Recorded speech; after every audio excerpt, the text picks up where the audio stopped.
ఉండాలి. నేను చెప్పే స్టాక్స్ కానీ ఇక్కడ చూపించే చార్ట్స్ కానీ ఇవన్నీ టెక్నికల్ లెవెల్స్ మాత్రమే. ఏ స్టాక్ కూడా బై ఆర్ సెల్ రికమెండేషన్ అయితే కాదు. హాయ్ ఫ్రెండ్స్, దిస్ ఇస్ ఆర్పి. మీ అందరికీ విజయదశమి శుభాకాంక్షలు. ఈరోజు 2 అక్టోబర్ 2025. సో నిన్న జరిగిన ట్రేడింగ్లో ఒక స్ట్రాంగ్ ర్యాలీ చూసాం మనం. 24,836 దగ్గర నిఫ్టీ క్లోజ్ అయింది. 225 పాయింట్స్ పాజిటివ్లో. సెన్సెక్స్ 715 పాయింట్స్ పాజిటివ్లో క్లోజ్ అయింది. సో మనకి ఆర్బీఐ రివ్యూ మీట్, సో దాని అవుట్కమ్ని బట్టి మార్కెట్ బాగా స్ట్రాంగ్ మొమెంటం తీసుకుంది. సో ఆర్బీఐ ఎలాంటి రేట్ కట్ చేయలేదు, కాకపోతే ఫ్యూచర్లో రేట్ కట్ చేయడానికి ఎక్కువ అవకాశాలు ఉన్నట్టుగా కొన్ని సంకేతాలు వచ్చాయి. దాని నుంచి మార్కెట్లో ఒక స్ట్రాంగ్ ర్యాలీ చూసాం. సెక్టోరియల్గా ఆల్ సెక్టార్స్ పాజిటివ్గా క్లోజ్ అయ్యాయి. టాప్ సెక్టార్ మీడియా, తర్వాత ఫార్మా, బ్యాంక్స్ మాత్రం స్ట్రాంగ్ ర్యాలీ అనుకోవచ్చు. నిఫ్టీ బ్యాంక్ డీసెంట్ మూమెంట్ చూపించింది. సో ఓవరాల్గా సెంటిమెంట్ పాజిటివ్గా మారింది అనుకోవచ్చు. అయితే టెక్నికల్గా కొన్ని లెవెల్స్ చూద్దాం. ఆ లెవెల్స్ తర్వాతనే మనం ఒక పొజిషనల్ డిసిషన్ అనేది తీసుకోవడానికి అవకాశం ఉంది. మనం పొజిషనల్గా ఒక లాంగ్ ఎంట్రీస్కి తీసుకునే అవకాశం ఉందా లేదా నిఫ్టీలో అనేది మనం టెక్నికల్ లెవెల్స్ బట్టి చూద్దాం. దానికన్నా ముందుగా నిఫ్టీ 50 స్టాక్స్ చూద్దాం. నిఫ్టీ 50 స్టాక్స్లో మ్యాక్సిమం స్టాక్స్ పాజిటివ్గానే క్లోజ్ అయ్యాయి. Tata Motors, Shriram Finance, Kotak Bank, Adani Enterprises, Trent, Sun Pharma, Axis Bank ఇవన్నీ కూడా పాజిటివ్గా క్లోజ్ అయితే, నెగిటివ్గా క్లోజ్ అయిన స్టాక్స్లో టాప్లో ఉంది Bajaj Finance, UltraTech Cement, SBI, Tata Steel, Asian Paint, Bajaj Auto, Bharti Airtel ఇవన్నీ కూడా నష్టాల్లో క్లోజ్ అయ్యాయి. నిఫ్టీకి మనం టెక్నికల్ చార్ట్ చూద్దాం. ఇది Nifty daily candle stick chart. Closing price almost మన మంత్లీ పివోట్ లెవెల్ దగ్గర క్లోజ్ అయింది. 24,836 మన మంత్లీ పివోట్ లెవెల్. సో ఆ లెవెల్ దగ్గరే క్లోజ్ అయింది. ఇప్పుడు మనం టెక్నికల్గా చూస్తే మన కీ లెవెల్ కన్నా పైన మాత్రం ఇంకా క్లోజ్ కాలేదు. కాకపోతే ఒక పాజిటివ్నెస్ కనపడుతుంది. ఎందుకంటే స్ట్రాంగ్ డౌన్ఫాల్ తర్వాత ఒక రివర్సల్, ఇది ఎంట్రీ, ఒక రివర్సల్ వచ్చింది. కాకపోతే చిన్న హర్డిల్ ఉంది మనకి, అది మన కీ లెవెల్. ఒక కీ లెవెల్ని బ్రేక్ అయితే మాత్రం ఒక స్ట్రాంగ్ ర్యాలీ ఉండొచ్చు. అంటే ఈ ఫాల్ ఇక్కడ అరెస్ట్ అయింది అని అనుకోవచ్చు మనం. ఒక 3 days కన్సాలిడేషన్ మోడ్లో వచ్చిన తర్వాత ఒక రివర్సల్ క్యాండిల్ అండ్ నిన్న వచ్చిన క్యాండిల్ ఏదైతే ఉందో టోటల్గా 3 days ప్రైస్ యాక్షన్ ఏదైతే ఉందో దాన్ని ఎన్గల్ఫ్ చేసింది. సో ఇది కొంచెం పాజిటివ్నెస్సే అనుకోవచ్చు. మనకి లోయర్ లెవెల్లో ఒక చిన్న ఎంట్రీ రావడానికి అవకాశం ఉంది. మనం గతంలో కూడా అనుకున్నాం, ఎప్పుడైతే ఒక స్ట్రాంగ్ రెసిస్టెన్స్ పాయింట్ దగ్గర ఒక రివర్సల్ అంటే ఒక నెగిటివ్ క్యాండిల్ వస్తే అది మనకి సెల్లింగ్ ఆపర్చునిటీ. అదే ఒక స్ట్రాంగ్ సపోర్ట్ పాయింట్ దగ్గర ఒక బుల్లిష్ మొమెంటమ్ క్యాండిల్ వస్తే అది మనకి ఒక పాజిటివ్ సిగ్నల్ లాగా తీసుకోవచ్చు.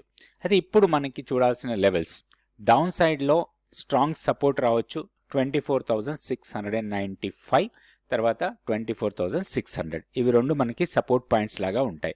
హయ్యర్ సైడ్లో రెసిస్టెన్స్ పాయింట్ 24,915. ఇది బ్రేక్ అయితే మాత్రం ఇంకా స్ట్రాంగ్ ఉండొచ్చు 25,230. 24,915ని క్రాస్ అయితే 25,230 వరకు వెళ్ళడానికి అవకాశాలు ఉన్నాయి. వన్స్ 24,915 క్రాస్ అయ్యి దానిపైన సస్టైనబుల్గా ఉంటే మనం లాంగ్ ట్రేడ్స్ కోసం ప్లాన్ చేసుకోవచ్చు ఇండెక్స్లో. నెక్స్ట్ బ్యాంక్ నిఫ్టీ లెవెల్స్ చూద్దాం. ఈ లెవెల్ని ఎట్లా మనం అర్థం చేసుకోవాలి, అండ్ స్ట్రాంగ్ రెసిస్టెన్స్ ఎక్కడ ఉంటుంది, వీక్ రెసిస్టెన్స్ ఎక్కడ ఉంటుంది, సపోర్ట్స్ దగ్గర కూడా స్ట్రాంగ్ సపోర్ట్ ఏంటి, వీక్ సపోర్ట్ ఏంటి, ఇవన్నీ కూడా మనం నేర్చుకోవచ్చు. దీంతో పాటుగా డిమాండ్ సప్లై చాలా ఇంపార్టెంట్ రూల్ అది.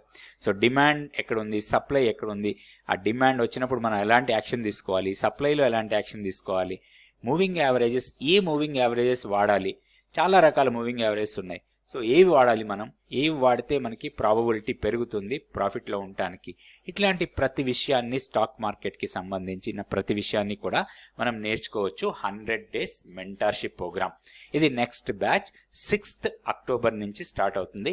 ఇంట్రెస్ట్ ఉన్న వాళ్ళు తప్పకుండా జాయిన్ కండి. మీరు స్టాక్ మార్కెట్లో ఒక మంచి ప్రొఫెషనల్ కావాలంటే ఈ 100 days మెంటర్షిప్ ప్రోగ్రామ్ మీకు యూస్ఫుల్గా ఉంటుంది. Nifty daily candle stick chart. So bank నిఫ్టీలో కూడా ఒక strong momentum last trading day రోజు. అయితే ఇక్కడ ఒకటి మన కీ లెవెల్ కన్నా పైన క్లోజ్ అయింది, బై అండ్ డిప్స్ మోడ్లో ఉండొచ్చు. ఇంకొకటి చాలా ఇంపార్టెంట్గా ఏంటంటే 50 DMA కన్నా పైన క్లోజ్ అయింది. ప్రీవియస్గా మనకి 50 DMA చాలా స్ట్రాంగ్ రెసిస్టెన్స్ పాయింట్స్ ఇచ్చింది. సో ఇప్పుడు దాన్ని క్రాస్ చేసి దానికన్నా పైన క్లోజ్ అయింది. మొమెంటం అప్ సైడ్ ఉండటానికే ఎక్కువ అవకాశాలు కనబడుతున్నాయి. అయితే ఇప్పుడు మనకి హైయర్ లెవెల్లో రెసిస్టెన్స్ పాయింట్స్ చూస్తే 55,347 దగ్గర ఇప్పుడు క్లోజ్ అయింది. ఇప్పుడు ఇమీడియట్ రెసిస్టెన్స్ 55,640, క్రాస్ అయితే 55,860, 56,150, తర్వాత 56,500. ఇవి రెసిస్టెన్స్ పాయింట్స్ లాగా ఉంటాయి. అంటే అక్కడ చిన్న చిన్నగా ప్రాఫిట్ బుకింగ్స్ జరుగుతూ ఉంటుంది రెసిస్టెన్స్ పాయింట్స్ దగ్గర. బట్ ఇప్పుడైతే మనకి షార్టింగ్ ఆపర్చునిటీ కోసం చూడొద్దు. ఏదైనా డిప్స్ ఇస్తే మనకి ఒక బయింగ్ ఆపర్చునిటీ లాగా తీసుకోవచ్చు. ఇప్పుడు ఇమీడియట్ సపోర్ట్ మనకి 54,830, 54,830 దగ్గరికి వస్తే మాత్రం మనకి ఒక మంచి బయింగ్ ఆపర్చునిటీ లాగా తీసుకోవచ్చు. దానికన్నా పైన 54,920 కూడా మనకి ఒక ఆపర్చునిటీ ఇవ్వచ్చు. ఈ 2 పాయింట్స్ దగ్గర మనకి లాంగ్ ఎంట్రీస్ కోసం ఆపర్చునిటీ రావడానికి అవకాశం ఉంది. సో ఒకవేళ అది ఫెయిల్ అయితే మాత్రం 54,780 ఇది సపోర్ట్ పాయింట్ లాగా ఉంటుంది. మంత్లీ పివోట్ లెవెల్ దానికి దగ్గరలో ఉంది. సో ఇవి సపోర్ట్ పాయింట్స్. ఇప్పుడున్న మొమెంటం ప్రకారం చూస్తే హైయర్ లెవెల్ వెళ్ళడానికి ఎక్కువ అవకాశాలు ఉన్నాయి. కాబట్టి ఏదన్నా స్ట్రాంగ్ సపోర్ట్ పాయింట్స్ దగ్గరకు వచ్చినప్పుడు మనం ఒక లాంగ్ ఎంట్రీ కోసం ప్లాన్ చేసుకోవచ్చు. నెక్స్ట్ సెన్సెక్స్ లెవెల్స్ చూద్దాం. సో సెన్సెక్స్ లో కూడా మొమెంటం స్ట్రాంగే ఉంది. 3 days ఫాల్ ని ఒక్కరోజు ఎన్గల్ఫ్ చేసింది. 80,983 దగ్గర క్లోజ్ అయింది. అఫీషియల్ క్లోజింగ్ ప్రైస్ అది యాక్చువల్గా అయితే 81 కన్నా పైనే క్లోజ్ అయింది. బట్ అడ్జస్టెడ్ ప్రైస్ ఉంటుంది. మనకి లాస్ట్ 30 minutes ట్రేడింగ్ని అడ్జస్టెడ్ ప్రైస్ తీసుకొని అఫీషియల్ క్లోజింగ్ కింద తీసుకుంటాం కాబట్టి 80,983 దగ్గర క్లోజ్ అయింది. హైయర్ లెవెల్ వెళ్ళడానికి ఎక్కువ అవకాశాలు కనపడుతున్నాయి. ఇప్పుడు ఉన్న లెవెల్స్ ప్రకారం చూస్తే మనకి నెక్స్ట్ రెసిస్టెన్స్ మాత్రం కొంచెం దూరంలో ఉంది. సో ఇప్పుడున్న లెవెల్ని క్రాస్ చేస్తే అంటే 81,100 ఆర్ 120 లెవెల్స్ని క్రాస్ చేస్తే 82,000 వరకు వెళ్ళడానికి ఎక్కువ అవకాశాలు ఉన్నాయి రాబోయే రోజుల్లో. అయితే డౌన్ సైడ్ మనకి స్ట్రాంగ్ సపోర్ట్ 80,500, తర్వాత 80,172. ఇవి లెవెల్స్. మనకి ఈ లెవెల్స్ ప్రకారం మనం సెన్సెక్స్లో ట్రేడ్ చేసుకోవచ్చు. Next stock futures activity. Futures activity చూస్తే ఎక్కువగా షార్ట్ కవరింగ్ స్టాక్సే ఎక్కువ ఉన్నాయి. 166 స్టాక్స్లో షార్ట్ కవరింగ్ కనిపించింది లాస్ట్ ట్రేడింగ్ డే రోజు. సో ఎందుకంటే మనకి రోల్ ఓవర్ జరిగిన తర్వాత ఫస్ట్ ట్రేడింగ్ డే అది. సో రోల్ ఓవర్ తర్వాత మూమెంటం ఇప్పుడు ఇమీడియట్గా స్ట్రాంగ్ ఉండకపోవచ్చు. షార్ట్ కవరింగ్ స్టాక్స్లోనే ఎక్కువ మూమెంటం ఉండడానికి ఎక్కువ అవకాశాలు ఉన్నాయి. దాంతోపాటుగా లాంగ్స్ బిల్డ్ అవుతున్న స్టాక్స్లో చూస్తే ఆర్బిఎల్ బ్యాంక్ టాప్లో ఉంది. తర్వాత IREDA, LTF, AB capital, PFC, KEI, bank of India, IGL. అట్లనే షార్ట్స్ కూడా కొన్ని స్టాక్స్లో బిల్డ్ అవుతున్నట్టుగా కనపడుతుంది. AU bank. ఓవరాల్గా బ్యాంకింగ్ స్టాక్స్ అన్ని స్ట్రాంగ్ ఉన్నా కానీ ఏయూ బ్యాంక్ మాత్రం పెద్దగా మూమెంటం చూపించలేదు. వీక్నెస్సే కనిపించింది. ఓపెన్ ఇంట్రెస్ట్ పెరుగుతూ ప్రైస్ తగ్గింది. అది కొంచెం జాగ్రత్తగా ఉండాలి. దాంతోపాటు Bajaj Finance, Delhivery, Policy Bazaar వీటిలో కొంత షార్ట్ బిల్డ్ అవుతున్నట్టుగా కనపడుతుంది. ఈ స్టాక్స్లో మనం కొంచెం కాషియస్ అప్రోచ్తో ఉండాలి. షార్ట్ కవరింగ్లో ఉన్న స్టాక్స్ కొంచెం మూమెంటం స్ట్రాంగ్ ఉండటానికి ఎక్కువ అవకాశాలు ఉన్న స్టాక్స్లో మారుతి టాప్లో ఉంది. సో మారుతిలో ఓవరాల్గా మూమెంటం స్ట్రాంగ్ ఉంది. లాంగ్స్ బిల్డ్ అవుతున్నట్టుగానే మనం చూడొచ్చు. కాకపోతే ఓపెన్ ఇంట్రెస్ట్ తగ్గింది కాబట్టి మనం దీన్ని కొంచెం షార్ట్ కవరింగ్ లాగా తీసుకున్నాం. అయితే ఇక్కడ మొమెంటం ఉండటానికి ఎక్కువ అవకాశాలు ఉన్నాయి. Maruti, Dalmia Bharat, Blue Star, Angel One, Tata Motors. ఓవరాల్గా ఆటోమొబైల్ స్టాక్స్లో కూడా స్ట్రాంగ్ మొమెంటం ఉండొచ్చు. ఓవరాల్ సెక్టోరియల్గా చూసినప్పుడు ఆటో అండ్ మెటల్స్లో కొంచెం మొమెంటం స్ట్రాంగ్ ఉండటానికి ఎక్కువ అవకాశాలు కనపడుతున్నాయి. అండ్ పిఎస్యు బ్యాంక్స్లో కూడా మొమెంటం స్ట్రాంగ్ ఉండొచ్చు. ఇట్లా సెక్టోరియల్గా తీసుకొని ప్రాపర్గా స్టాక్స్కి మనం లెవెల్స్ చూడొచ్చు. అయితే ఇప్పుడు కొన్ని స్టాక్స్ చూద్దాం. వీటిలో కొంత పాజిటివ్ మొమెంటం ఉండొచ్చు మన డేటా ప్రకారం. అయితే ఈ స్టాక్స్ ఏవి కూడా బై ఆర్ సెల్ రికమెండేషన్స్ కాదు. ఓన్లీ మనకు వచ్చిన డేటా ప్రకారం ఈ స్టాక్స్లో మొమెంటం ఉండటానికి ఎక్కువ అవకాశం ఉంది. అలాంటి స్టాక్స్ లిస్ట్ ఒకటి చూద్దాం. ఇవన్నీ కూడా మొమెంటం స్ట్రాంగ్ ఉన్న స్టాక్స్, కాకపోతే ఆల్రెడీ పెరిగిన స్టాక్స్.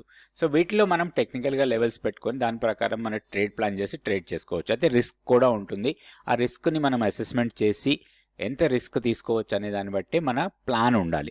తప్పకుండా మన దగ్గర ట్రేడ్ ప్లాన్ ఉండాలి, రిస్క్ మేనేజ్మెంట్ ఉండాలి. ఇలాంటివన్నీ మనం నేర్చుకోవచ్చు 100 days మెంటర్షిప్ ప్రోగ్రాంలో. నెక్స్ట్ బ్యాచ్ 6th October నుంచి స్టార్ట్ అవుతుంది. ఇక్కడ ఉన్న స్టాక్స్లో మనకి రాబోయే రోజుల్లో కొంచెం స్ట్రాంగ్ మూమెంటం ఉండొచ్చు. అలాంటి స్టాక్స్ డేటా ఇది. సో ఇందులో నెట్ వెబ్ టాప్లో ఉంది. తర్వాత Tata Motors, Escorts, Sammaan capital, Neuland Laboratories, Tanla, Granules, హడ్కో, తర్వాత నైకా, ఎల్టీఎఫ్, బిఈఎంఎల్, ఎల్కాన్, ఇట్లా కొన్ని స్టాక్స్ వచ్చాయి. ఇందులోంచి ఒక 4-5 స్టాక్స్ మనం పిక్ చేసుకొని వాటికి టెక్నికల్ లెవెల్స్ పెట్టుకొని మన ట్రేడ్ ప్లాన్ చేసి ట్రేడ్ చేసుకోవచ్చు. Thank you so much for watching this video.